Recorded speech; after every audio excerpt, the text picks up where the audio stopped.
A los cuatro vientos. Cuatro profesionales de la información analizan, comentan, reflexionan y polemizan sobre los temas más importantes de la vida nacional e internacional. A los cuatro vientos.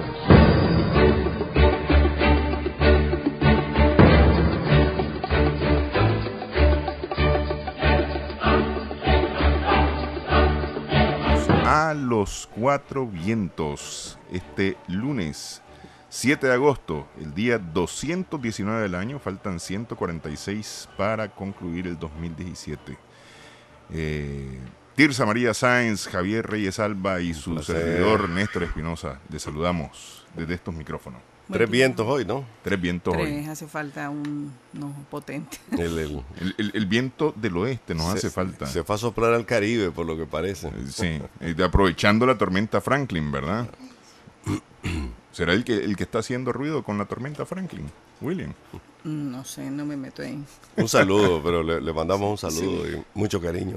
Bueno, hay una tormenta, era depresión tropical todavía en horas de la mañana de este domingo, ya por la tarde se convirtió en tormenta tropical Franklin. Está ubicada, estaba viendo el mapa ahorita recién antes de empezar el programa, al noreste de Cabo, gracias a Dios. Y eso es lo que ha estado provocando lluvias en la región autónoma del Caribe Norte. El gobierno de Nicaragua emitió un comunicado ayer hablando acerca de las necesidades, o más bien de las previsiones que está tomando el SINAPRED y los comités municipales de prevención también, entre las que están, por supuesto, el no zarpe de naves en el Caribe Norte. También nosotros estamos agarrando una parte porque ha habido lluvia Sí. desde el viernes. Desde el viernes Ha ha habido estado mucha lloviendo. lluvia. Sí. Aquí en Managua no ha parado Sí. de llover, pues por momentos se detiene, pero ha sido también La del sábado, fuerte. amanecer sábado, fue Fuerte. muy intensa, Sí, ¿verdad? fuerte. Sí. Ahora estaba viendo el informe de las 3 de la mañana del Centro de Huracanes.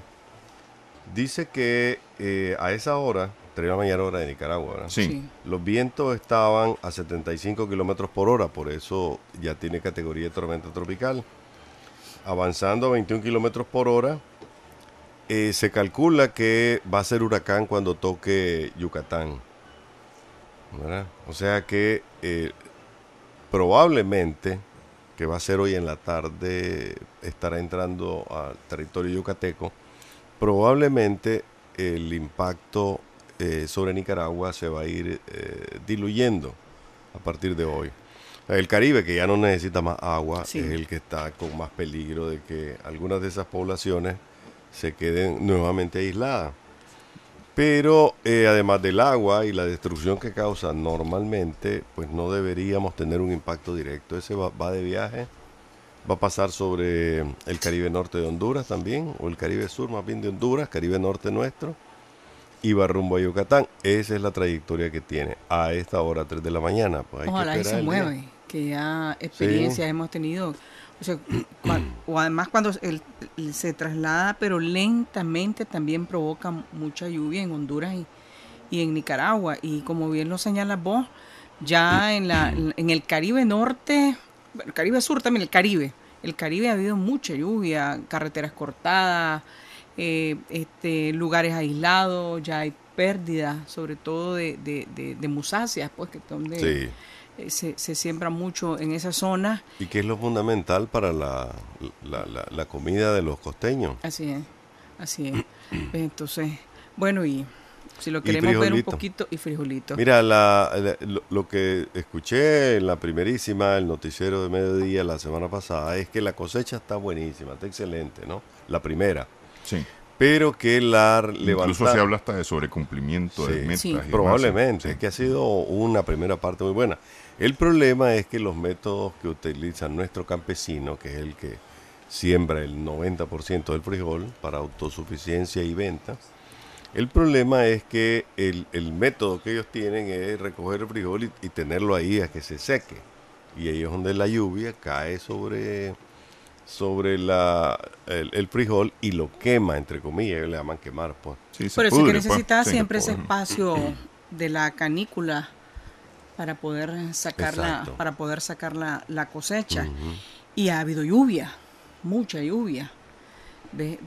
Hasta hoy las organizaciones de productores no han hablado de pérdidas ni nada que se parezca. Sí hay una valoración súper positiva de la cosecha de primera, pero bueno, pues hay que ver, necesitabas ese espacio de 15 días, 20 días de la canícula para poder sacar la producción, sin embargo no ha habido. No ha habido. ¿Ves? Y eso tendrá que verse en los próximos días si hay pérdidas, que creo que debe de haber, pues tampoco podemos obviar una realidad que está ahí, que está lloviendo, que ha habido mucha lluvia. Yo estaba hablando con los productores, especialmente los de legumbres y los productores de verduras rastreras, ¿no? Ayote, ¿cómo se llama? El zucchini, cosas así por el estilo, lechuga, incluso tomate, y ellos sí hablan de pérdidas en esto, es decir, por supuesto. Porque con los productores con los que estaba hablando, sin embargo, son productores que tienen su producción escalonada, por lo tanto, pierden una parte de la producción y están pendientes de cuidar el resto de lo que tienen sembrado para no perderlo, pues. Y hay que ver si hay más lluvia, cómo va a impactar también en el sector ganadero, que otro que ha estado fuertemente golpeado por la sobreproducción y por el cierre de la frontera a los productos lácteos en El Salvador, que ese es otro problema que se ha sumado a la situación de la producción lechera.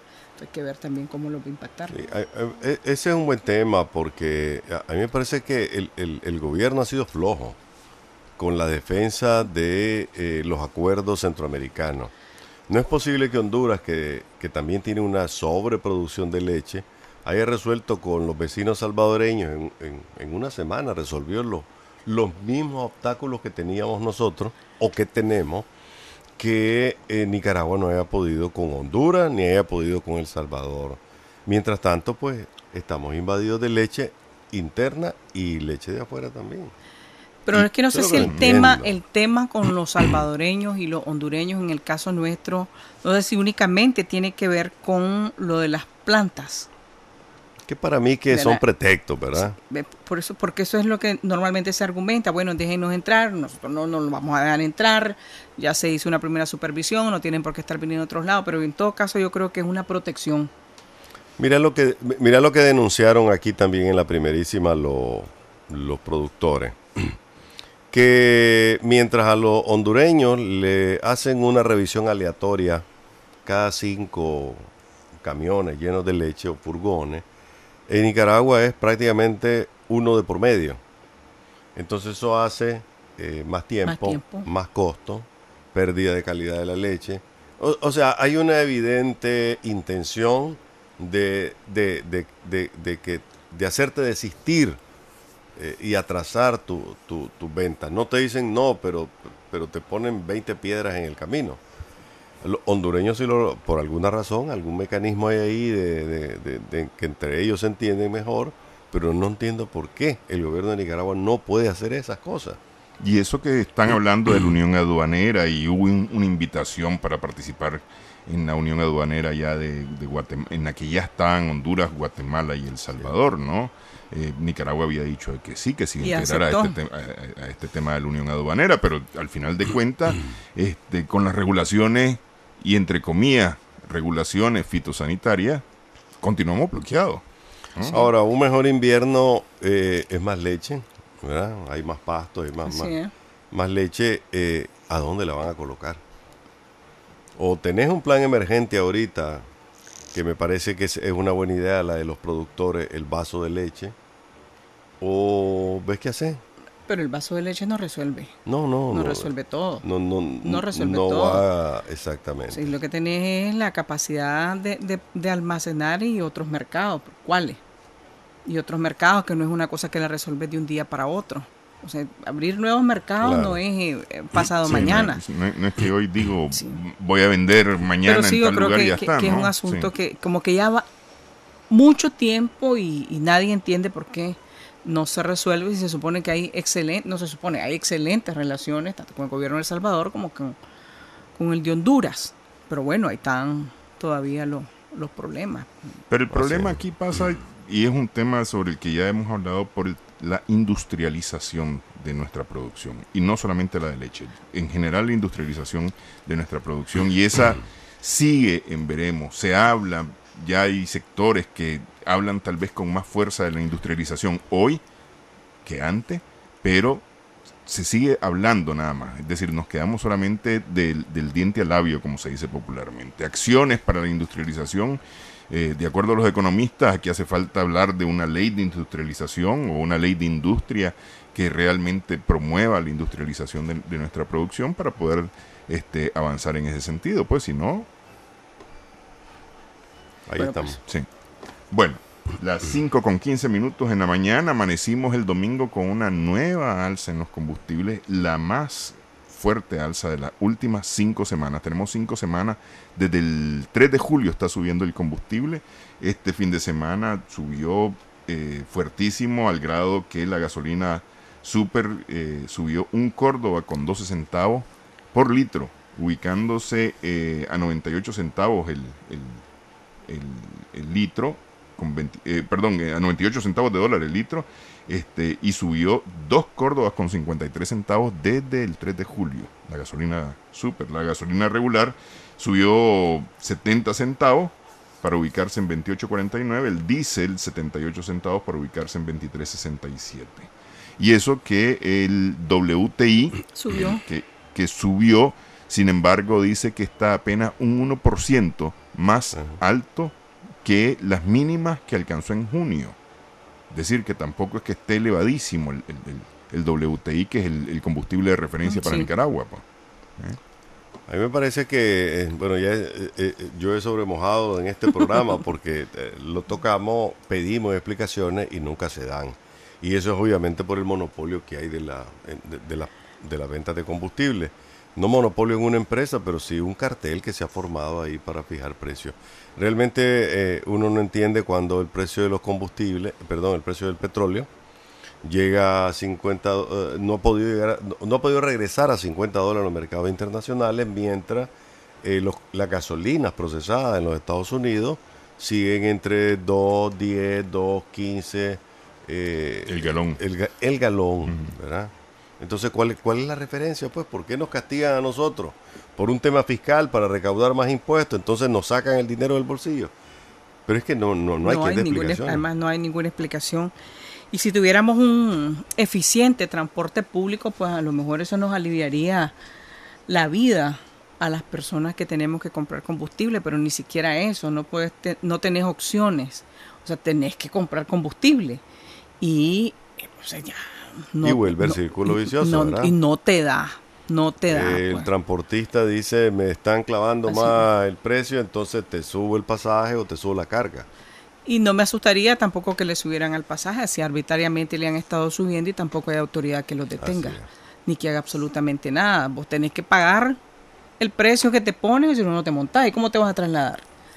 Pero, tanto que advertimos lo de León, ¿recuerdan? Así es. Ahí están, se han cansado, no se cansan más bien los conductores de taxi legalizados y los no legalizados. Pero no solo León, también le subieron a otras rutas y nada. Y no pasa nada. Nada, pues estamos esperando que diga algo el Ministerio de Transporte, que ha sido tan eficiente en el tema de las carreteras, pero muy ineficiente en estos temas que tienen que ver con la vida cotidiana. Claro. Pero no solamente el Ministerio de Transporte, las alcaldías también, es decir... El interurbano le corresponde. Sí, el interurbano, al MTI.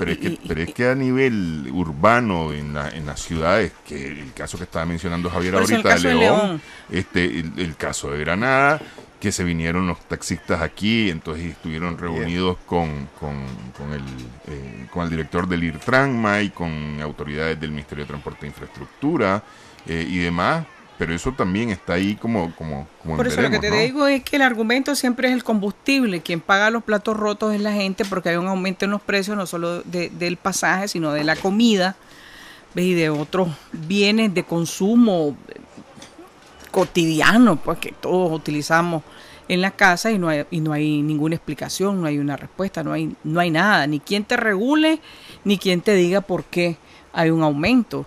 ¿Se acuerdan que hace más o menos un mes estábamos hablando de que el precio del frijol iba a bajar y primero por la producción, la buena producción. Segundo, pues porque las carreteras estaban buenas, etcétera. Yo no he visto un impacto en el precio del frijol y en los alimentos que derive de que el buen invierno nos trajo más frijoles y que nos trajo más estabilidad en la producción. Por eso, pero no agrícola. esperes que baje a 5 pesos, Javier. No, pues, pero a ver, Ya no va a bajar a 5 ¿dónde pesos. está el Pero no está efecto? caro. El frijol no está caro. Pero aún así, no es se decir, trata de eso. aquí el A asunto ver, es... Aquí el el asunto leche a es... 4 pesos en el campo y aquí no se- yo entendería aquí no la se posición siente. de Javier en el sentido que por muy buen invierno que hayamos tenido, por lo menos en la primera parte del periodo lluvioso de este 2017, los precios con estos valores que tiene ahorita el combustible no van a bajar, porque Ese es el punto. al menor movimiento en el combustible, los precios de todos los productos varían. Mira, te voy a dar un Como ejemplo. ayer Te voy a dar subió la el razón. combustible y ya hoy está más caro cualquier cosa que Sí. se te ocurra pensar. Mira, te voy a dar la razón. César Zamora dijo esta semana, el presidente de la Cámara de Energía, el precio del búnker se ha estabilizado, se ha mantenido en un rango aceptable, solo un mes en donde medio se disparó, por lo tanto calculo que no va a haber alza de energía. ¿Quién te puede dar esa garantía? Perdón, no es una garantía, pero por lo menos un pronóstico razonable de que por razones, valga la redundancia, obvias como que el precio del búnker, que es la materia prima fundamental, Se ha mantenido. se ha mantenido. Ese fenómeno alguien te lo va a explicar con arroz, frijoles o el agua. Pues, vos no lo ves, pues no ves una explicación de los agentes económicos, y no solo hablo de gobierno, sino de que te salgan con tanta seguridad de información a decirte, no te preocupes, el resto del año no te va a subir, primero porque estamos en campaña electoral y el presidente Ortega no está loco para aumentarnos el precio de la energía en medio de una campaña. Por eso, pero no es un tema A ver, yo creo que sí merecemos los ciudadanos y ciudadanas de este país que se nos explique qué es lo que pasa con los combustibles. Claro. Eso Y Es tiene, lo- que, es y lo tiene que mínimo. ser una explicación mucho más allá de esos son precios no regulados. O son sí, que siempre fue el no, argumento de ¿cómo se llama? David Castillo. de David Castillo, sí. Amigo, sí. Ujú. Sí, pero es decir, tiene que ser mucho más que eso, pues, porque, ok, pues sí, está bien, no son regulados. De la misma manera, los precios de los productos, arroz, frijoles y demás, no son regulados, pero tampoco están disparados, o no se han disparado como se ha disparado el combustible, pues, que esa es una locura total y absoluta. Pues. Ahora, de nuevo, y te doy la razón, Tirsa, el efecto que tiene el precio del combustible sobre el transporte es inmediato, Así sobre es. todo el de carga, ¿no? Sí, Y ya no digamos que es un alimento para el especulador enorme. No, subió el combustible, qué barbaridad, 4 pesos el galón, entonces ahora tu carga te cuesta 25% más. Porque a los productores Así le siguen razonan. pagando bajo el argumento de que hay una buena Así producción, de que hay sobreproducción, de que tenemos mucho, entonces lo que le pagas a los productores es muy poco. Sin embargo, vos aquí venís, el margen es escandaloso, ¿ves? De ganancia de los comerciantes. Entonces, aunque no está caro, pero si en relación a lo que se le paga a los productores, pues Claro. la diferencia es abismal. Y creo que debe de verse, pues, debe de revisarse, debe de hablarse. ¿A quién le corresponde dar la explicación? ¿Al general Mojica? claro. Es que ¿O al ministro de Energía y es Minas? que no le toca. No le toca al general Mojica. El problema es que se despacharon con la cuchara grande la administración de los precios de los combustibles, las empresas. Entonces aquí lo que tenés son 3, Petronic, la Puma y la 1, ¿no? Esos sí. son los que tienen que dar la explicación. Por eso, pero A ver, ¿ya pasó cuánto? ¿Un año o más del derrame de petróleo en Puerto Sandino? ¿Alguien ha recibido un informe diciendo a un año, pues, esto es lo que hemos hecho? Pues, hemos limpiado, no hemos limpiado? No. Se apuesta a que las cosas se le olvidan a la gente y que la gente no ha perdido su capacidad de reclamarlo, de reclamar las cosas de otra manera. pero deben de entender que ya el alza de los combustibles ya no nos da para más. No nos da para más. Que eso es lo que deben entender las autoridades, quienes sean. No te da para más, no tenemos ninguna explicación. Si pudiéramos hacer uso del servicio público, lo haríamos, porque eso te permite también ahorrar, pero tenemos un servicio público de transporte de lo más deficiente y es casi un suicidio.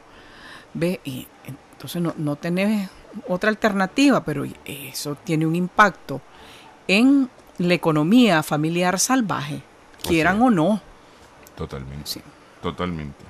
5:25 en la mañana, 2:25 en la tarde. Para quienes están escuchando el programa por la tarde, Los Cuatro Vientos se transmite en vivo a las 5 de la mañana en Radio La Primerísima y repite a las 2 de la tarde en Radio La Primerísima.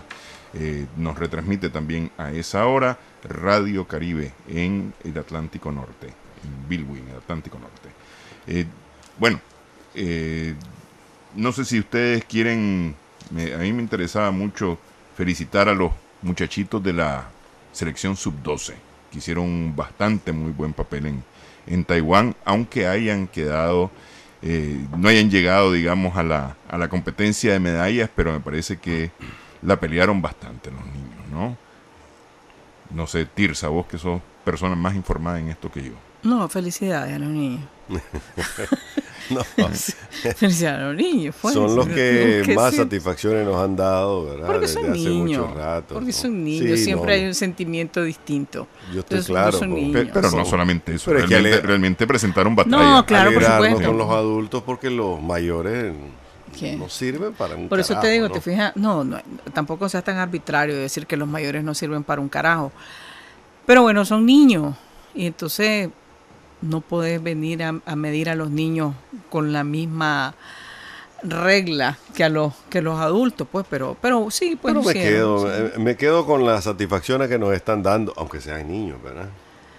Sí, son adolescentes. Esta Copa Sub-12 se la llevó o reafirmó su dominio Estados Unidos al imponerse 7-2 contra China. Taipei, que fue quien nos sacó de la liga, cuando se perdió 9-1. Sí, la verdad es que fue un partido doloroso para Nicaragua, ese partido de salida, ¿no? Pero bueno, y México, que quedó en tercer lugar al vencer a Japón 1-0. Nicaragua logró 4 juegos de los 8 que jugó en esta. Veía que tocamos el tema. Jaycee Ramírez, Erasmo lanza hoy Juan Carlos lanza hoy. Juan Carlos. Le fue bien con los Phillies. Sí. Tremendo juego, su mejor juego, ¿no? Hasta ahora en lo que va de... Bueno, hagamos cálculo. Estamos en agosto, septiembre, no creo que pase a la postemporada, o a lo mejor, ¿verdad? Pero, ¿cuánto sería lo que pudiese alcanzar? Le quedan 10 aperturas, 10 u 11. 10, que gane 4. ¿Será posible? Al ritmo que va puede ser más. Puede ser unos 5. Puede ser unos 5. Pues. Ha estado dando presentaciones brillantes. Y sería extraordinario para él. Ves que es el líder en juego ganado en su equipo. Uh-huh. Líder en juego ganado. Revise, métase a la MLB y busque. El juego ganado, es su líder en ponche, es líder en efectividad, con todo y que es una efectividad alta que le ha ido mejorando, pero bueno, pues tiene una gran campaña y yo creo que sí, ese es el cálculo que se han hecho, unos 4 o 5 juegos con 10 aperturas, yo creo que puede hacerlo, con lo que hemos visto, Juan Carlos. Esta semana Erasmo y Jaycee se van a encontrar, ¿no? Erasmo fue ayer un fue Erasmo, que fue un desastre, sí. Pero se van a encontrar esta semana, entiendo yo, ¿no? El sábado, hay un el juego sábado previsto, es posible, ¿no? de que los dos se vean cara a cara cuando jueguen por primera vez. Vamos a ver qué tal los dos nicaragüenses. Ojalá que le vaya bien hoy a Juan Carlos, porque ayer Erasmo fue fatal. Sí, porque a la Tirsa no le satisfacen los niños, quiere ver a los adultos. No, es que yo no ganando, estoy diciendo eso. Estoy encantado con mis tiernos, bueno, nuestros tiernos de la selección. No, yo no estoy diciendo eso. Yo lo que digo es que felicidades, pues. Sí. Regresan el martes los niños de la sub-12, sí. los muchachos de la sub-12. Muchos están hablando que hay que hacerles un buen recibimiento. Yo estaría de acuerdo con que hay que hacerles un buen recibimiento, pues porque insisto, la pelearon mucho, ¿no? La pelearon Bueno, mucho. para el registro nada más, ¿verdad? Ya que estamos hablando de deporte, Usain Bolt ayer hizo su... Ayer, ¿sí? Ahí. El sábado. Sábado. El sábado a mí hizo su última carrera en 100 metros. Quedó en tercer lugar. Ujú. Y ¿verdad? dijo... Y fue maravilloso verlo, sí, en su Es más última... lo que dijo, ya terminé cansado, adolorido. Aquí ya cerré mi capítulo. Todo el mundo quería verlo ganar su última carrera, ¿verdad? Pero realmente él no estaba ni psicológicamente ni físicamente se había preparado para Sí. derrotar. Yo creo que más bien él dejó a un heredero. Y desafortunadamente no fue Jason Blake, que es el jamaiquino que debería ser su escolta, pero sí lo hizo en el hombre que lo ha estado escoltando desde hace muchísimos años, que es Jason Gating de Estados Unidos. Y que ¿verdad? no brilló, pues, porque bueno, la estrella No, fue, por fue favor, Bolt. ¿verdad? Quedó en tercer lugar, pero todo el mundo quedaba Claro, bien. sí. Bueno, Bueno, Bueno, para no terminar el tema de deportes, va a estar difícil que jueguen el martes la Costa Caribe y Masaya en Ciuna. Es no decir, vienen para acá. Van a jugar Los aquí juegos se trasladaron finalmente. a Managua, sí. Bueno, porque es que con las lluvias y especialmente... No, los juegos se con esta trasladaron a época. Managua, Ok. sí. Mañana aquí a las 10 el primer juego. Ujú. Sí. Este martes a las 10 entonces. Sí. Y ya se decide quiénes son, o más bien quién se queda por el grupo A para los cuartos de final, ¿no? No, hay que definir el último clasificado. En este caso sería Porque la está Costa. ya Rivas, León y Matagalpa Sí. clasificados del grupo A. Ya están Entonces clasificados. haría nada más falta saber quién... La Costa le hace falta ganar un juego, pues a menos de que suceda de esas cosas. Es decir, que le gane el San Fernando que le este gane martes. los dos el San Fernando y que después le gane Carazo y esas cosas que vos decís que pasó aquí. Pero no creo. Es un equipo muy, muy fuerte, muy sólido. Y por el otro lado, en el grupo B están los Dantos, el Boro, Ya ese ya Chontales y está Estelí, definido, porque ya sí. están todos definidos ahí, los 4 que van para los cuartos de final. Las 5:31 minutos en la mañana, 2:31 minutos en la tarde. Aquí en Managua, solamente para tal vez darle continuidad a un tema que estuvimos tocando y que la verdad es que me parece a mí que todo lo que tocamos aquí en el programa fue lo que finalmente se terminó aplicando en el caso de Jorge García, del juicio contra Jorge García, ¿no? Porque efectivamente ese mismo lunes, hace 15 días, ¿no? 15 días. La fiscalía decidió anunciar que iba a pedir la anulación del juicio, ¿no? Lo que finalmente sucedió, y se abrió un nuevo juicio, es decir, 8 meses después, 9 meses después, Jorge García todavía no se le ha resuelto su situación judicial, ¿no?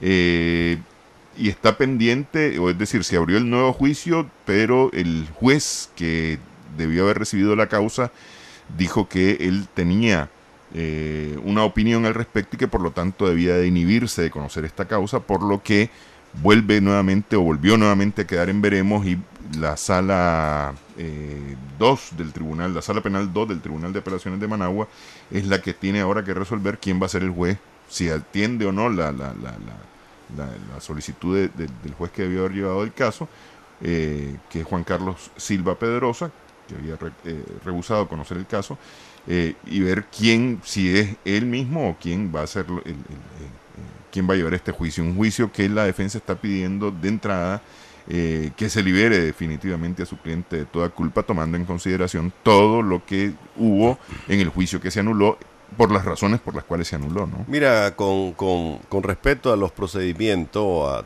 a los códigos que establecen cuáles son los pasos y las formas a seguir, ya es hora de que el Poder Judicial cierre este caso lo más rápido posible. Primero, porque está quedando muy mal ante la opinión pública. Es decir, después de que se ha pronunciado de Payo Solís para abajo, estoy hablando del magistrado Rafael Solís, de la Corte Suprema de Justicia, después de que la opinión pública ha respaldado las acciones de la Fiscalía, pues, y sobre todo su capacidad para rectificar tarde y en un momento sumamente delicado esta situación, que se le siga dando más larga a este proceso, lo que hace es poner nuevamente en duda y hace resurgir preguntas en la gente de por qué no se resuelve esto. O sea que deberían actuar rápido, ¿no? Y ponerle un sello. El caso está prácticamente resuelto en la opinión pública. Los magistrados ya dijeron, hay derecho a la defensa. Bueno, para continuar un debate después, ya cuando estas cosas ya han sido resueltas y porque ese es el fondo. Exactamente, ¿verdad? Ese es el fondo. Ahora resulta que el derecho a la defensa tiene límites. Pues si vos revisas todo lo que dicen los códigos, hay límites. No es que es así nomás de que vos le vas a quitar la vida a una persona aún dentro de tu casa. Porque también en el mismo, porque han habido un derecho amplísimo y que debería ser protegido por el sistema judicial y la sociedad. Porque también no solamente se dio el caso de García, sino que en el mismo periodo felizmente llega, por los tiempos, el caso del chavalo de 19 años del reparto chic, creo que el locutor mató a su hermana de 11 puñaladas, y cuando este hombre se quería ir, pues entonces aquel lo agarró, lo retuvieron y resultó muerto. Y ahí también se alegó legítima defensa, el muchacho salió libre. Entonces da para discutir efectivamente eso, porque ese es el problema, ¿verdad? Ese es el fondo de la discusión, que es legítima defensa. ¿Cómo la interpretamos nosotros los ciudadanos? Pero esto fue en la calle, ocurre el incidente del locutor. Claro, un hecho en la calle. Fue en la calle, y merecía un juicio por esa razón. No, pero es que igual. Sí. Es decir, hubo una muerte a manos de alguien, hubo una muerte, sí. Entonces a fuerza había que, es decir, hubo detenidos, hubo acusaciones, entonces, y por lo tanto había que hacer juicio, ¿no? Y ahí se alegó también legítima defensa y fue, y así lo estableció también la juez, creo que fue la jueza Indiana Gallardo. Que me parece que es de las mejores jueces que tiene. Es muy firme y es de las mejores juezas que hay en este país. No, definitivamente. Y el muchacho quedó libre. Detrás de eso, no puedes irte alegre a tu casa, como bien lo dijo la mamá, porque bueno, primero está muerta la hija, está muerto el papá de él, y hay 4 niños huérfanos. Sí. Entonces nadie puede salir contento, pero bueno, yo creo que tienen que revisar las autoridades judiciales. Porque con los niveles de inseguridad, pues que no vamos a compararlo con otros países, pero hay, con el nivel de violencia, por ejemplo, en contra de las mujeres, estas cosas, ¿cómo las vas a ver vos? Claro. ¿Cómo van a llegar? ¿Cómo se van a discutir?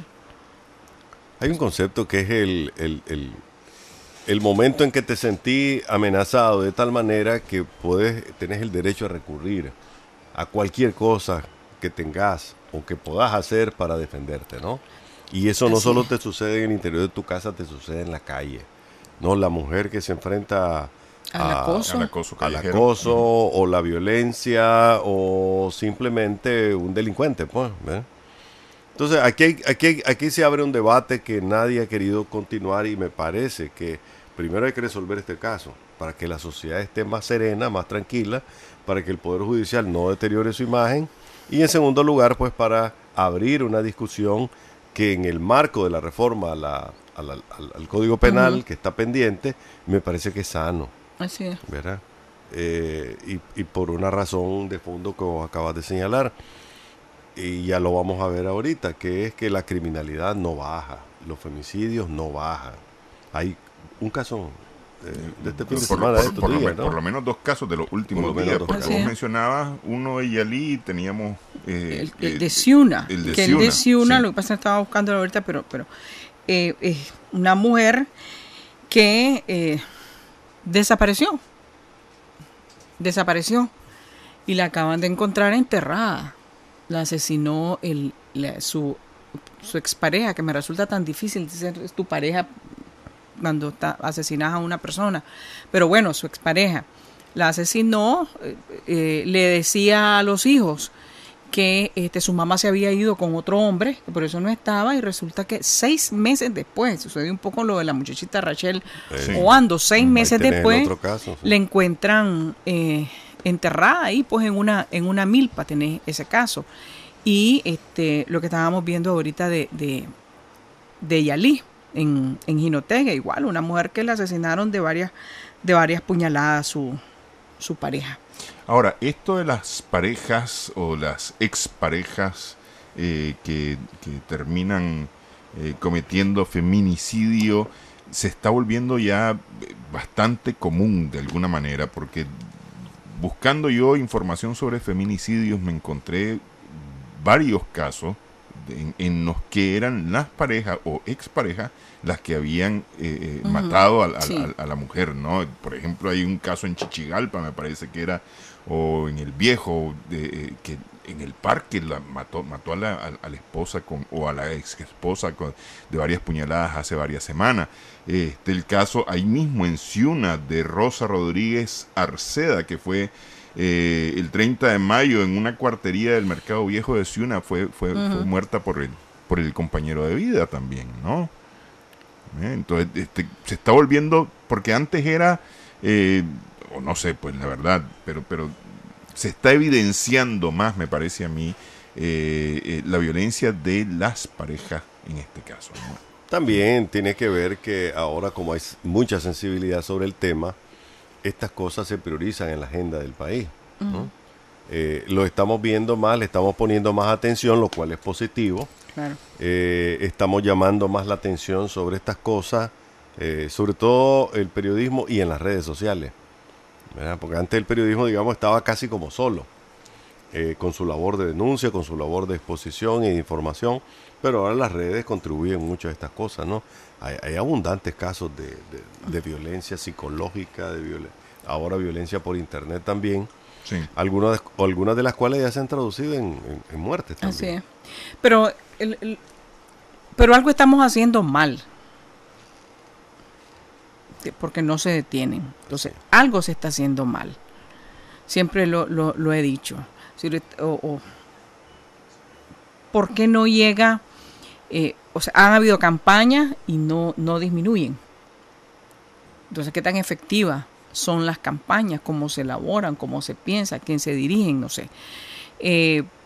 Bueno, desaparecieron las comisarías de las mujeres. Me parece que también es un punto, un error, muy importante en la defensa de las mujeres, que nos los quitaron, ¿verdad? Pero hay algo que estamos haciendo mal. Desde lo que presentamos en la televisión, cómo abordamos los temas, no corresponde únicamente a las organizaciones de mujeres, que también han sido rebasadas con todo este nivel de violencia. Entonces algo estamos haciendo mal, que la cosa no disminuye. Ya ves, pues estamos hablando de estos dos casos, pero si empezamos la suma, ya realmente te para los pelos lo que está sucediendo con las mujeres. Pues hay un nivel de violencia salvaje. Y lo que a mí me preocupa, y creo que lo dije la vez pasada, es que en los reportes de la policía, en los reportes que hacen los lunes, en los reportes que hacen los miércoles, no se habla de este tema, que creo que debería de decirse. Porque así como estamos preocupados por los accidentes, 140 entre viernes y sábado con varios muertos, también debe a la autoridad policial poner también como una alerta en el caso de los asesinatos de mujeres, pero no se dice. O sea, vos ves, hay 137 detenidos por robo, por no sé qué, por no sé cuánto, capturamos incautamos 4 motos, 4 puchos de marihuana, una bolsa de no sé qué cosa, y ya se acabó. Pero el tema de las mujeres no se dice. Se hace más énfasis, que es razonable también, claro, en el tema de los accidentes, las muertes por accidente, que en las muertes de mujeres o lesiones a mujeres, porque no necesariamente, y a veces es culpa de nosotros también, es los casos de muerte en los que les ponemos mente. Y no los que no terminan en la fatalidad, pero que sí son de violencia extrema, ¿no? Sí, y no es que los datos se pierdan en el informe. Es decir, no, porque, es que no se presenta. Es que simplemente eso, pues no se presenta. El plan de seguridad en el campo se presenta los jueves. Entonces, por ahí las vacas, los abigeos, los no sé qué cosa. Pero las mujeres en el campo las están asesinando y no aparece como ni siquiera como estadística, y eso es grave. Sí. Eso es grave. Sí, porque cuando ya no aparece ni siquiera como estadística. Es que porque aquí nos estamos perdiendo de algo en esos informes incompletos de alguna manera, ¿no? Es que cuando el enfoque de un informe policial lo estamos haciendo bien, y lo malo, por ser negativo, se deja en un segundo plano o se ignora, entonces esta es una política de comunicación equivocada. Claro. Y me parece que esa es una política de comunicación equivocada, no llamar la atención sobre los problemas, porque cuando la autoridad que tiene ese peso fundamental en la opinión pública indica aquí hay algo malo y vamos a atacarlo, y ojo que vamos sobre eso, entonces siempre tiene un efecto. Pero en este caso, en el de las mujeres, no sé por qué hay una intencionalidad de minimizarlo en esos informes. El problema es que no lo puedes obviar porque las estás enterrando. Sí, pues. Sí. Sí. Sí, así Las es, estás ¿no? enterrando y existen. Entonces, a mí siempre me ha parecido de lo más inaudito, pues que ni siquiera aparezcamos como estadística. Hablando con Carlos Emilio López, que es miembro de la Comisión de Familia, Mujer, Niñez en la Asamblea Nacional, él me decía que se está trabajando y se están haciendo conferencias, talleres, charlas con especialmente hombres, ¿no?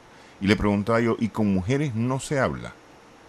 Porque es decir, a mí me parece que por un lado, y no es que justifique yo, pero decir, en la medida en que vos podás evitar, porque los signos están, si vos te echas un novio que te calla y no te deja hablar, es decir, evidentemente que el tipo no te respeta. Y si no te deja ni eso, cualquier cosa puede hacer ese tipo, ¿no? Me parece a mí. Entonces, hablar también con las mujeres y decirle, hacer talleres con las mujeres para la prevención también, me parece a mí que es un tema importante, pues.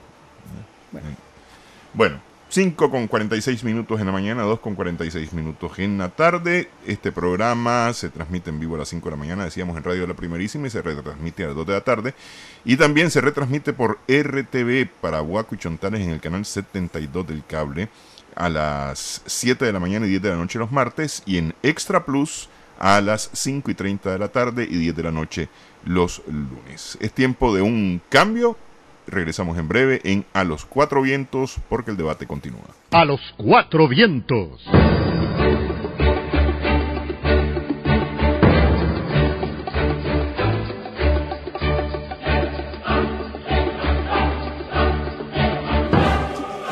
Continuamos en A los Cuatro Vientos en Radio La Primerísima.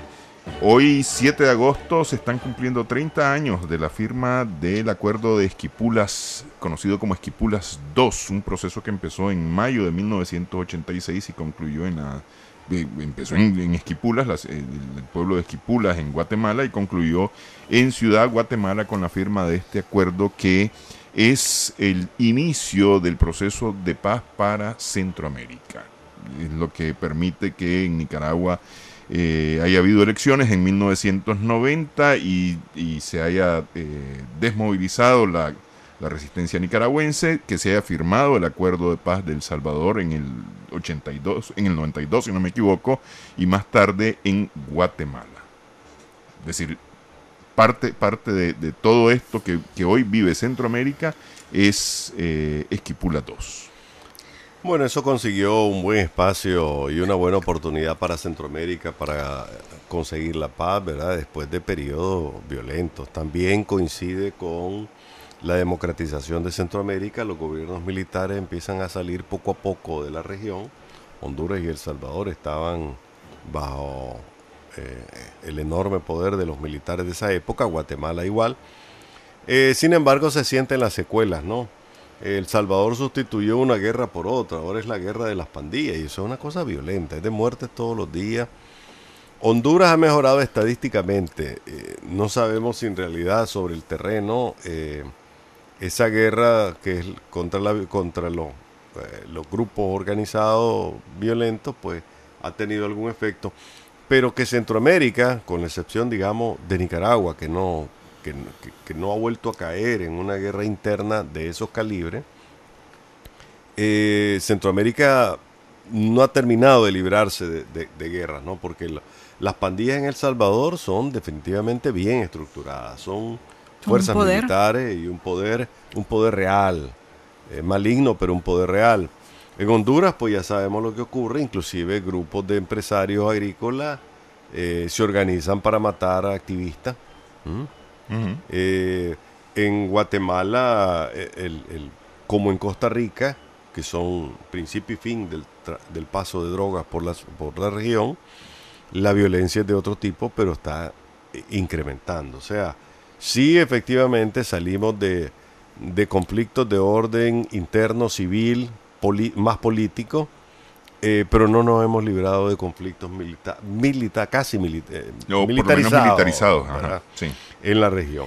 Bueno, por un lado hay que recordarlo esto como periodos que no deberían volver, ¿verdad? Y recordarle a los gobernantes que su responsabilidad es mantener la paz, pero no a costa de sacrificar al pueblo, ni sacrificar sus derechos, ni de violentarlo, como ocurre en muchos países, incluyendo el nuestro. Yo no sé si la región requiere otro esquipula. Ve, es cierto, ya no tenemos los conflictos bélicos de los años 80, 70, 80, pues que eso incluso tiene que ver un poco con el fenómeno de las pandillas y de las maras en El Salvador, pues toda la migración hacia Estados Unidos de miles de personas, de cómo se organizaron y cómo regresaron bajo estructuras criminales, que son estructuras criminales. Pero tenemos el fenómeno del narcotráfico y del crimen organizado, con dos triángulos, el triángulo del norte y ahora el triángulo del sur, Costa Rica, Panamá, Colombia, con el trasiego de drogas, el trasiego de armas, todo. Incluso estaba viendo en la televisión colombiana cómo la desmovilización tanto de paramilitares como de las fuerzas de la FARC también ha promovido la venta de armas, ¿verdad? La venta de armas, y entonces ocupando esa ruta, Colombia, Panamá, Costa Rica, ya denominado el triángulo del sur. Entonces la región es muy vulnerable por su situación económica, por los niveles de pobreza, no ha logrado salir adelante la región, y pues se ha ido mejorando poco a poco, pero también tienen esos dos fenómenos. O sea, el tema del crimen organizado, el tema del narcotráfico, cómo lo estamos, es decir, somos una región súper vulnerable frente a esos dos fenómenos, y bueno, lo requiere. Yo creo que sí. Para mí el SICA no ha servido para un carajo. Pero hay un elemento en todo esto que me parece que no se quiere tocar, y es el de la corrupción. ¿Por qué Costa Rica sigue siendo la bodega de Centroamérica, a pesar de que tiene una inversión de cuántos millones fue que dijimos aquí en seguridad? 400 millones, una cosa así, de dólares.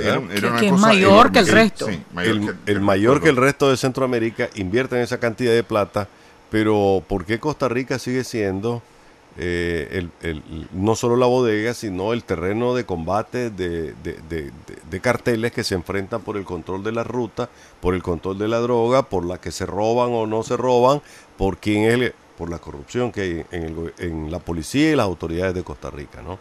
¿Qué es lo que a veces no se quiere ver? Costa Rica se pinta de víctima en cada situación y no admite de que es la corrupción interna, como ocurrió en Guatemala. A ver, el presupuesto de defensa en Costa Rica en el 2016 fue de más de 900 millones de dólares. Ahí lo tienen. Mientras que Nicaragua no llegó ni a los 100 millones de dólares, que es el que está en la cola en Centroamérica en el presupusto de defensa. Entonces, si tenés segundo mucha Honduras, plata, que es el que sigue después de Costa Rica, con poco más de 300 millones de dólares. ¿Y El Salvador cómo está? El Salvador estaba en pasado los 100, alrededor de 150. 400 millones de dólares, más de 400 millones, solo en el combate a la violencia en estos dos países del norte, que tiene que ver con pandillas y con drogas. Costa Rica solo tiene una amenaza fundamental, que es ser bodega de la droga en Centroamérica. Y tiene unos niveles de violencia elevado, muy preocupantes, muy preocupantes. Es terrible el nivel de violencia en Costa Rica, la inseguridad. Amanece alguien muerto porque le pasaron la factura. Así es. Entonces, la región verdaderamente, no sé si hará falta un esquipula, pues, pero... Por eso te digo, es decir, tenés el esquipula, ahora hablas del sistema de integración centroamericano, cuánto nos ha servido. Estábamos hablando del problema de nuestros productos hacia El Salvador y Honduras, pero también tenés el tema de seguridad. Requiere la región tan chiquitos y tan miserables que somos, y no nos ponemos de acuerdo. O por distintas razones, pues, y además Además, me parece a mí que somos víctimas de intereses, de demasiados intereses, porque, a ver, por un lado tenemos los intereses de los productores que están al sur y los intereses de los consumidores que están al norte, que es lo que nos está provocando principalmente toda esta criminalidad o el crimen organizado que viene de justamente el tráfico de drogas, ¿no? Porque a partir de eso es que se organiza el resto de cosas, ¿no?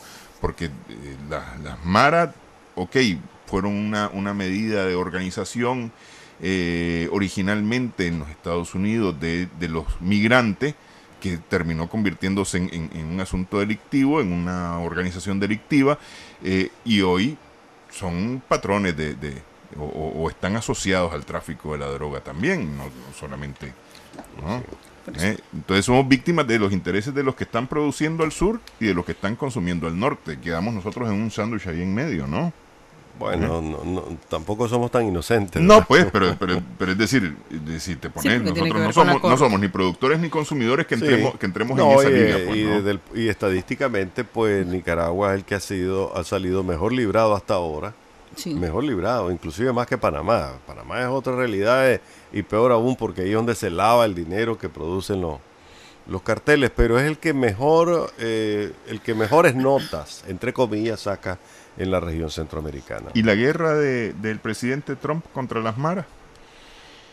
Anunciada la semana pasada, fue que la anunció. Hay que desearle suerte, ¿verdad? Porque realmente eso es un fenómeno norteamericano. Que no nos vean a decir que es que El Salvador les exportó las maras. No, es un fenómeno producto, y me atrevería a decir, de un error táctico y estratégico que se cometió en los años 80, cuando se desvió el tráfico de drogas al sur de Los Ángeles, California, para conseguir dinero para el financiamiento de la contra. Ahí comenzó el problema y todavía no terminan de resolverlo. Sí.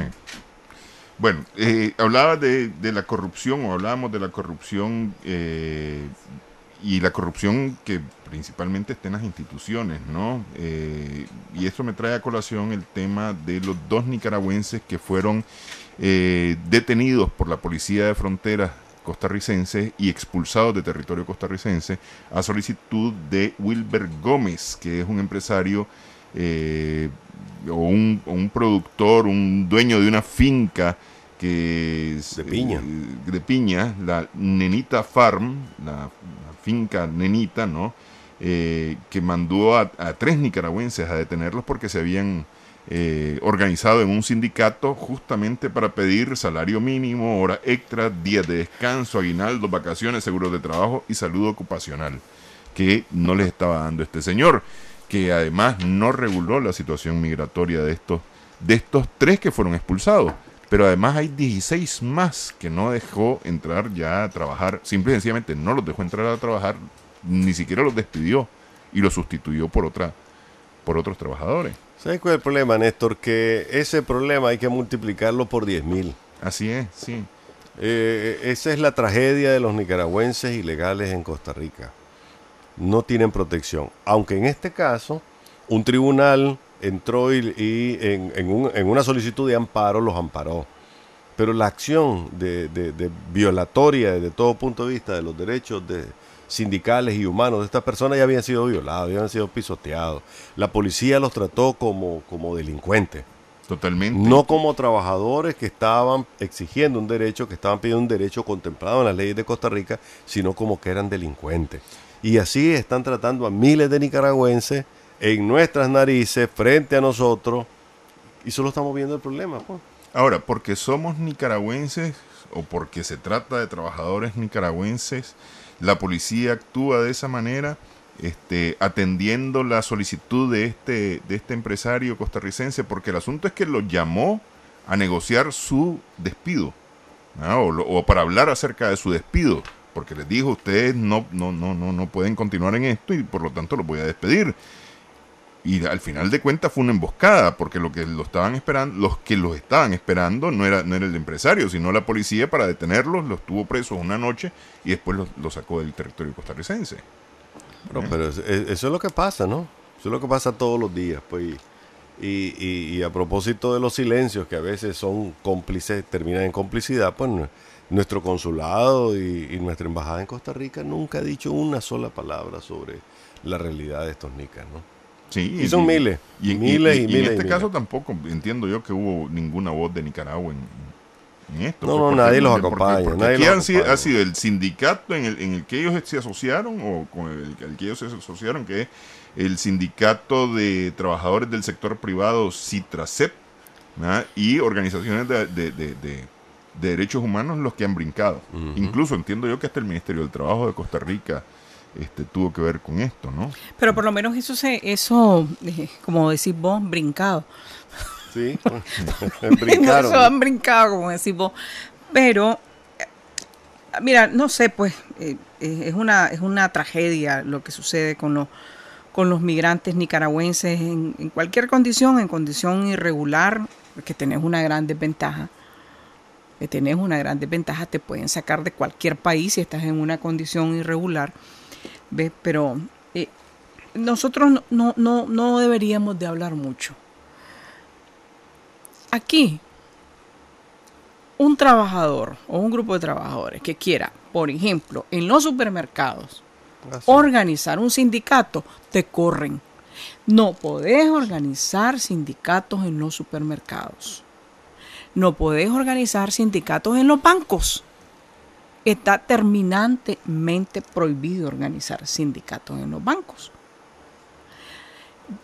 Ahí están 10 trabajadores de una empresa de Zona Franca que protestaron en Tipitapa, en una empresa de Zona Franca, que están presos y con una sentencia confirmada y recontraconfirmada, con todo y que el dueño de esa empresa, creo que es un coreano, ya no recuerdo qué, dijo que no iba a acusar, pero de oficio se les acusó y se les condenó y ahí están. Entonces tampoco nosotros podemos hablar mucho. Y lo que hay son, ¿verdad?, muchos sindicatos blancos, que ¿verdad?, lo que hace, te lo digo, porque eso aflora con el conflicto de la CST. La una se acusan a la otra de ser blancos, sindicatos blancos, y sobre todo en Zona Franca, y de apaciguar las protestas y las demandas de los trabajadores. Eso es cierto. Yo creo que hay que ponerle las barbas en remojo, ¿verdad? Pero eso es justamente entonces lo que quería preguntar, es decir, a propósito de lo que está contando Tirsa, porque yo estaba hablando con los dirigentes sindicales de la CST y demás, ¿no? Y esto te dicen, hemos mejorado notablemente en la Zona Franca. Nuestras relaciones con el modelo de diálogo tripartito, pero el modelo de diálogo, si vos querés, por supuesto que se ha mejorado. Pero es decir, eso implica de que los trabajadores se pueden organizar. Por supuesto, ¿no?, que se ha mejorado. Yo nunca he entendido lo que es eso de modelo. A mí me parece que por supuesto que se ha mejorado, porque tampoco lo podemos negar, pero también ha implicado que muchas de las demandas de los trabajadores o inquietudes de los trabajadores, sobre todo las mujeres, se queden ahí, calladitas, o no las haga, ¿verdad? Porque, bueno, hay que proteger el modelo, ¿verdad? El modelo, pero ahí están presos. ¿Cuándo fue la última vez que vimos una huelga en el gobierno o en instituciones en donde el FNT y la CST son los líderes sindicales? ¿Cuándo fue la última vez que hubo una huelga? No la recordamos. Por eso, pero ¿por qué? Porque ese es su trabajo, apaciguar. Eso es lo que hacen los sindicatos sandinistas. Por eso, pero no necesariamente estoy refiriéndome al tema de huelga por huelga. Solamente estoy poniendo, porque estamos asustados con lo que este productor hizo en Costa Rica. Sí. Y aunque se pronunció el Ministerio del Trabajo y aunque le dieron la razón a los trabajadores, simple y sencillamente lo sacaron. Pero aquí, ya te dije, supermercados, La Colonia, La Unión, que es de ticos, todos los supermercados y la banca No podés organizar sindicatos porque te vuelan la cabeza, te corren. Y entre que te corran o darle de comer a tu familia, me olvido de que soy trabajadora, me olvido de que tengo derechos, me olvido de que voy a protestar, yo trabajo. Y me importa, y no es que no me importe, sino que simple y sencillamente me callo. Entonces tampoco te lo tragas. Entonces nosotros tampoco podemos presumir y ese capital es, en el caso de los supermercados, tico, excepto la colonia, que yo no sé si no lo han vendido, ¿verdad? No. Y los bancos. Anda a preguntar, y no creo que no te des cuenta. Fíjate que los bancos, todavía los bancos tienen sus días libres, ¿no? No trabajan los 25, creo que no trabajan el primero. Incluso los días feriados no trabajan. Pero y los días feriados los respetan. Pero los supermercados tico trabajan. Dame un palí que deje de trabajar un día. O la Unión, sí. Les pagarán doble, como dice la ley, o sea, habría que hacerse la pregunta. Dedícale un minuto a hablar con algún trabajador ahí, tranquilo, de los supermercados, de la Unión y de los palí. A ver qué te van a decir. Y ¿cómo se llama el otro? Yo me quedo con el concepto del sacerdote español que dirige la Escuela de Agricultura de Rivas, que dice que vivimos en un socialismo neoliberal. Definitivamente, ¿no? Y le agregaría neoliberalismo salvaje, porque es cierto, hay una sobreprotección dentro de ese modelo de diálogo, ¿verdad? Que es bueno en cierta medida porque da estabilidad, claro. Aunque lo de modelo no lo entiendo, pues, porque son otras cosas, pero sí definitivamente el Estado, el gobierno se hace de la vista gorda en situaciones obvias, ¿verdad? Y no es que estemos promoviendo los excesos que comete el gobierno con los trabajadores del gobierno, ¿no? Que por cualquier pretexto da un día libre, 2 días libres, o largos fines de semana, o los muchachos si se atrasaron este año por las prácticas y tuvieron un mes menos de clase, no importa, terminan siempre según el calendario. No me refiero a eso, sino que me refiero a que el gobierno hace caso omiso y el Estado está en función de proteger ese modelo en donde la prioridad la tienen los empresarios definitivamente. Y el socialismo, ¿cómo es? Socialismo cristiano, socialista y solidario. Solidario, sí. Bien, gracias, pues. Bueno, en fin. Ya que tocamos el tema de Costa Rica y el tema de hablamos de Santo Domingo, si quieres. No, pues, no. Pero Santo Domingo le hacen falta 4 días todavía. Bueno, hoy hay festividad importante lunes con San Andrés de la Palanca, ¿no? Sí, con Santo Domingo de Abajo, ¿eh? Sí. Bueno, pues, es el santo pobrecito, pero trae gente. Trae gente. Ok, hablando del tema de seguridad, se está mencionando con más frecuencia el tema de los secuestros de parte de delincuentes en las zonas del interior del país. El último, el más reciente mencionado, es el del productor de Ciuna, por el cual pidieron 1,5 millones de Córdoba y terminaron pagando 800,000 para la liberación de este señor el jueves pasado, ¿no? Pero ahí está el caso de las maestras, por ejemplo, que fueron secuestradas en San Ramón, en Matagalpa, y que por estas no iban a pedir plata. Este secuestro era para otra cosa, pues, evidentemente. Es decir, tratándose, y volvemos al tema de la violencia contra la mujer, tratándose de 2 mujeres que venían solas en el camino. Es decir, me quedo yo pensando, estamos yendo hacia niveles de violencia o de cierto tipo de violencia en el país que va a amenazar la paz de este país. Mira, hay un territorio del cual se informa pero no se explica, que es toda la zona del Triángulo Minero. Ahí hay de una violencia de lo más terrible, ¿no? Mujeres que son asesinadas en la calle, o un comerciante de queso que lo paran a balazo, o le dan la orden de que se detenga, y como no se detienen, agarran a balazo el vehículo y mueren un par de personas. y la policía de vez en cuando dice que se enfrentaron a un grupo criminal en Bozaguá, estoy hablando de la misma zona, pues, Triángulo Minero, Bozaguá, y que murieron 2 personas, de los cuales andaban AK-47, uniformes militares. Es decir, ahí hay un territorio en donde parece que el control de las autoridades, de la ley, es débil, pero tampoco se explica qué es lo que está pasando. Ya cuando me decís Matagalpa, ojo, porque se supone que es una zona con más presencia del Estado, con más control, pero en la que se empiezan a presentar situaciones como esta, ¿no? Pero que no sé, pues pero eso no quiere decir que haya una situación de como la estás planteando. No, lo que el Triángulo Minero. No, yo no estoy hablando del Triángulo Minero. Es que yo no estoy hablando, pero estás hablando de un caso. ¿Cuáles son los otros casos de secuestro? De productores y no sé qué cosa.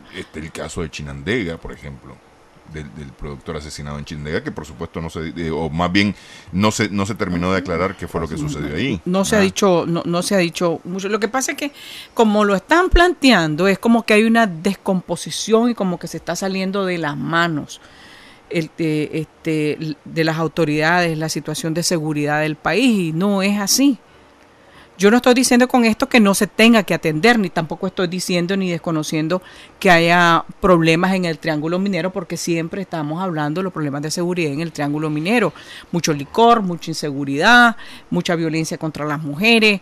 La gente resuelve sus problemas a machetazos, a balazos, terrible, y ese es un tema que hay que o queman las mujeres, ¿verdad? Sí, en nombre de Dios, sí. ¿Verdad? Pero tampoco es una... O sea, juntar todos los casos y ponerlo como que hay una situación incontrolable, yo no lo veo así. No, yo no digo una situación incontrolable, yo lo que digo es, vamos hacia eso. Pero tampoco lo veo así.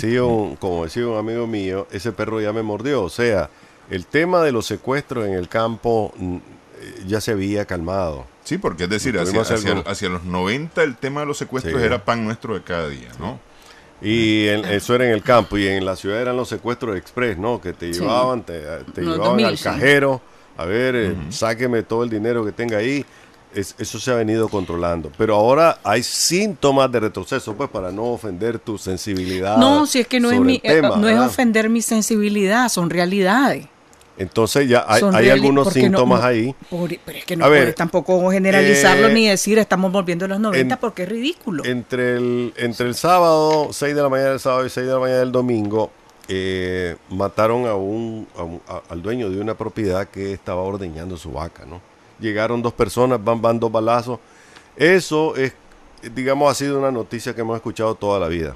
Así se resuelven muchos problemas en el campo, ¿no?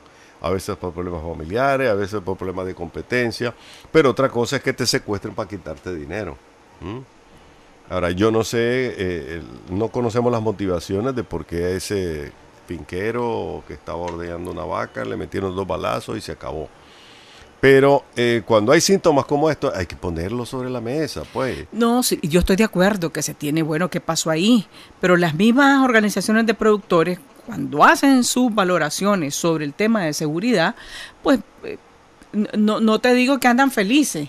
El único feliz es Michael Hill, y yo no sé por qué lo reeligieron, la verdad. Pero que ese es un problema de ellos, no de nosotros, es que lo relijan. Pero que Michael Hill sea de nuevo, por 4ª, 5ª vez, presidente de UPANIC, o 2 cosas, o nadie quiere el cargo, o realmente son irresponsables, pues, porque ¿cómo va a dejar a Michael Hill? Pero en fin, ese es el problema de ellos, como decimos. Es el problema de ellos, pero tampoco podemos decir que hay una situación de descomposición generalizada en el campo y de terror. No, nadie dijo eso todavía. No, es que dice Néstor, estamos volviendo a la situación de los 90, es absurdo. No, yo no he dicho que estamos volviendo a la situación de los 90. En los 90 hubo esta situación, y entonces lo que digo es, y empecé diciéndolo de esa manera, que se está produciendo con más frecuencia información acerca de hechos de violencia y especialmente secuestros, que podrían llevarnos a pensar que en algún momento peguemos todos los tucos de esta película. Una ola de accidentes que no para. Pero ¿qué tiene que ver eso, los accidentes con el tema de una ola secuestro de un productor? De asesinato de mujeres que no para. zonas del país que son prácticamente incontrolables.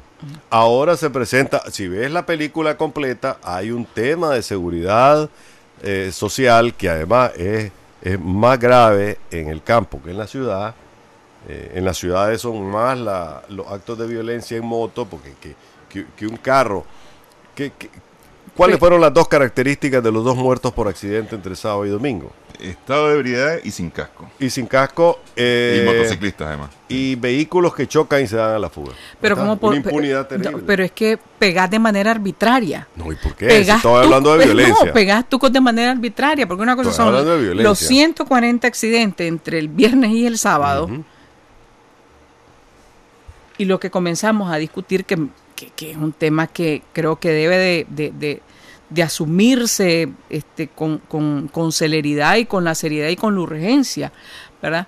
Es el tema de los asesinatos de mujeres. Por eso insisto, algo estamos haciendo mal que no bajan, ¿verdad? Pero no podemos pegar nada, ¿verdad? Pero no podemos pegar arbitrariamente entonces los accidentes y entonces los asesinatos hablando de la película mujer, entonces, completa. pero es que es arbitrario decir pegarlos todos. ¿Por qué?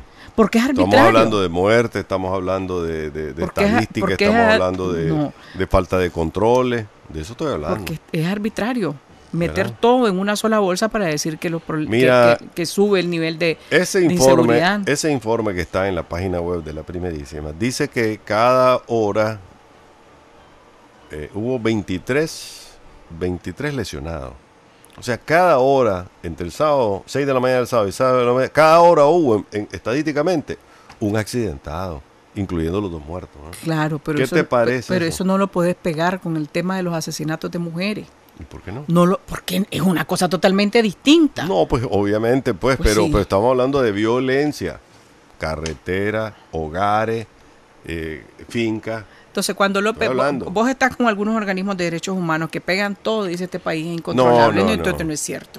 No, ya conocemos a nuestra amiga de Católica Entonces, contra los femicidios. y por ejemplo, se suman mujeres asesinadas. No, por eso fue una discusión alrededor de un concepto. En estadística, mujeres que son asesinadas, nicaragüenses en España o en Costa Rica, te lo endosan aquí. Mira, entonces me parece que eso es arbitrario. Es que la misma policía ha admitido que no tiene todo, no lleva el resumen de todos los muertos, ni de todos los lesionados, ni de todos los heridos. O sea, ahí hay una subinformación que no quiere la policía o no puede la policía contabilizar. Hay muchas muertes que están en las páginas web de nuestros medios o en las redes sociales que la policía no las incluye en sus informes. Ahí tiene otra situación en la cual las autoridades admiten de que no tienen todo el control, al menos informativo, de lo que está pasando en el país. Y no peguemos los tucos, pues, no le gusta a Tirsa, No, pues, si pero no yo veo la si no violencia es un en todas sus Es que no es un manifestaciones. asunto de gusto, es que no puede ser arbitrario. Y está siendo arbitrario. ¿Sí? Sí, Bueno. seguro. Eso es para los que están matando mujeres y aquellos que andan No. en sus motocicletas tirándose contra todo el mundo. Es que eso es Esos distinto. son arbitrarios. Es que eso es distinto. Bueno, nos quedan solamente unos cuantos minutos de programa y no quería yo dejar el programa sin hablar de la situación de Venezuela. El 30 de julio se instaló una se votó una constituyente que se instaló el viernes y el gobierno anunció que este era el inicio de la paz para Venezuela, ¿no?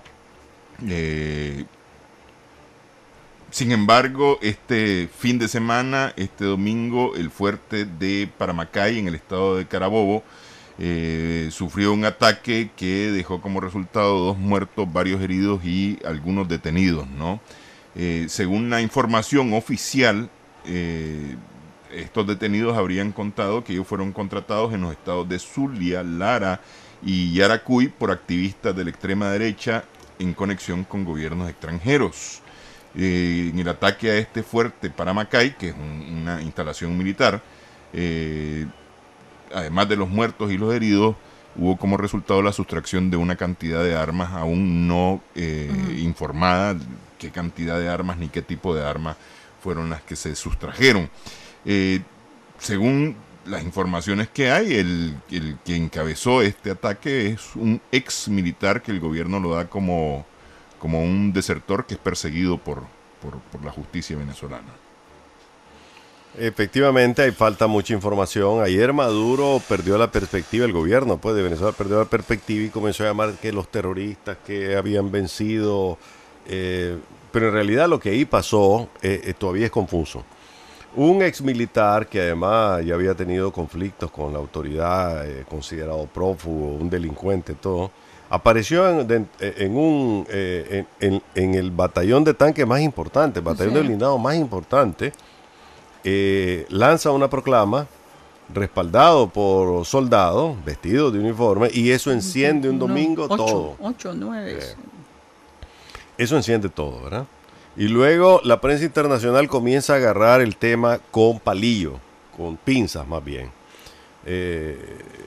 Porque dudaron de que no fuera un show del gobierno para someter la represión al estilo Erdogan en Turquía, que mandó a hacer una manifestación y luego reprimió todo. Sin embargo, al final quedó claro que había sido una acción de un grupo de oficiales y exoficiales. Que lo que está claro ahorita es que uno es el ex oficial, el resto no se sabe qué es. No importa, pero al final el gobierno ordena reprimir, mata a dos de los sublevados, o como le quieran llamar, ¿verdad? Pero ahí hay una situación anómala que contribuye aún más a la imagen de que ese país está en un franco deterioro. Es una escalada de violencia, es decir, porque hemos visto la violencia en las calles de las manifestaciones pacíficas de la oposición, armadas con AR-15 y otros instrumentos de guerra, y ahora vemos aquí a un grupo que intenta, o un ataque a un cuartel militar, no sé.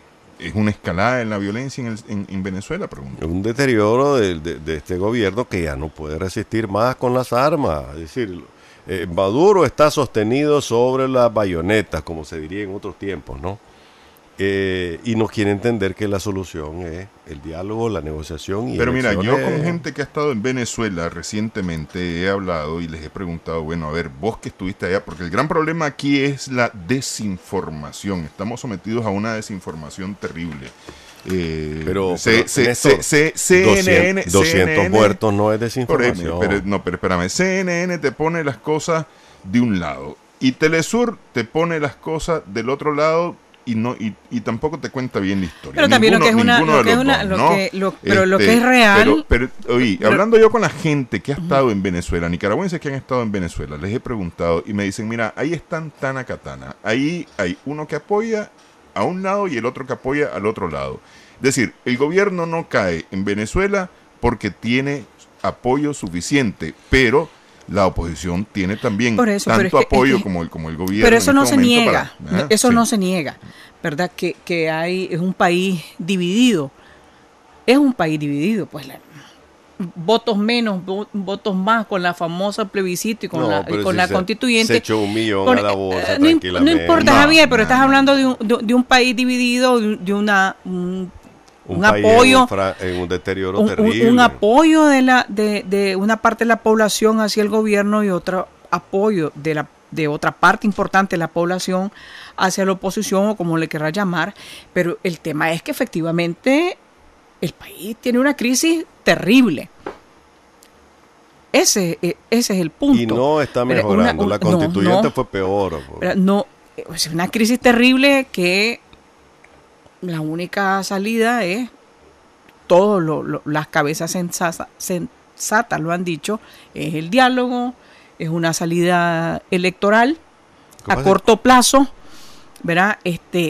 Porque, como bien dice Javier, los muertos ahí están, los heridos ahí están, la destrucción ahí está. Hay una crisis que es como difícil desde estos lados. La otra vez, y rapidito por el tiempo, la otra vez estaba leyendo la opinión de Andrés Oppenheimer, cuáles son las salidas. Y aquí hay varias. Pero Andrés Oppenheimer... hacer la de Somoza, que Maduro renuncie y le entregue el poder a militares, sería el caos, sería rematar el caos en Venezuela, ¿no? Otra salida es la de 1990, convocar a elecciones en las que todo el mundo esté consciente de que van a ser y que se respeten. Eso es lo que habría que hacer. Sí, pero Andrés Las Oppenheimer no es ningún inocente. No, te estoy hablando de, No de es las ningún- opciones que no tiene. es ningún inocente, ni nada de lo que dice. La opción de Venezuela ya no es que Maduro se quede en el poder, ya no es que los militares sigan reprimiendo a la gente en las calles. Esa ya no es la solución, eso es la antisolución. La solución Pero de definitivamente poca autoridad, en Venezuela Andrés es Oppenheimer. un diálogo. Es decir, ahí se tienen que sentar a platicar y tiene que haber voluntad de las dos partes. Porque hasta este momento las dos partes no han mostrado voluntad. Alguno dice que sí, pero el otro dice que no inmediatamente.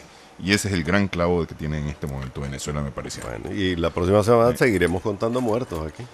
Bueno, Ojalá que agradecemos mucho la atención que han prestado al programa en esta edición de este 7 de agosto. Nos vemos, nos escuchamos el próximo lunes.